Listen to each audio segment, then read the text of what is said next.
Red Dot started when my grandfather bought the business in 1963. We're a metal building manufacturer. We build churches, industrial plants, schools.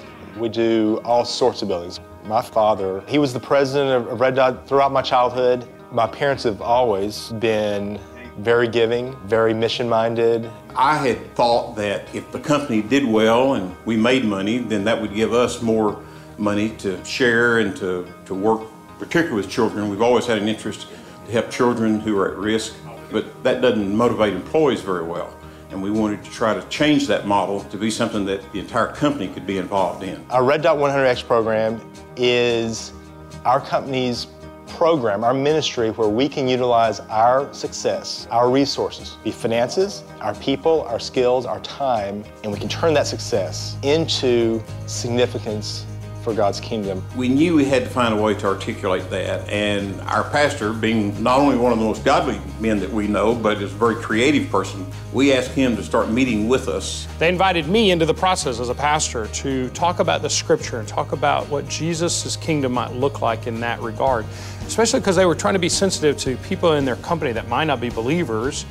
They didn't want to turn them away. They actually wanted to say, how could we use it to help them get a kingdom vision? Most people spend the majority of their time at work.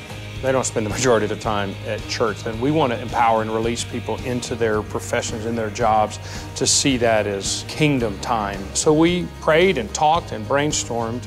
The dot in Red Dot has now become an acronym for our 100X program, where it's doing good, offering hope, transforming lives. And our doing good portion of our program is anything we do from a local standpoint, any ways we reach out as a company into the local community. At Christmas time, we adopt families that are at risk. We have the opportunity as employees to shop for the family and purchase their gifts.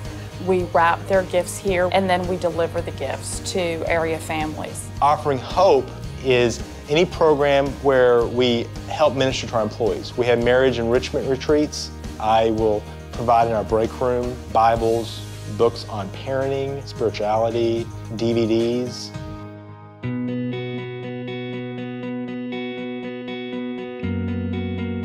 And then the T in DOT is Transforming Lives, where we are traveling to a number of different countries and have taken our team of employees to 2-3 trips a year internationally to work in these orphanages, work in these poor villages. I've been on a trip to Guatemala with Red Dot, the 100X program. It's awesome that you're able to bring some light maybe to just a dark place. Those kids, who knows the emotions they feel every day, and we're able to bring a little light, to bring a little hope. It makes you realize that you don't work for just money and things.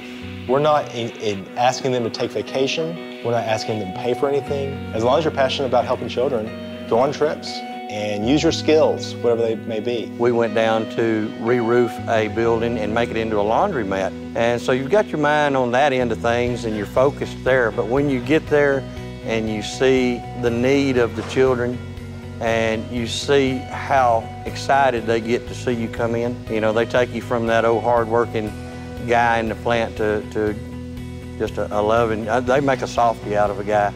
It's kind of hard to get excited about a metal building, but man, the thing that kind of keeps you going is the idea that I can work this hard and some part of the profit we make on this project is going to save a life. Once you go down to a third world country and you see what being needy really is, it's not, I don't have cable this month or not being able to run the air conditioner quite as much as I'd like to. They don't have that choice. And they worry from day to day, how are they gonna eat?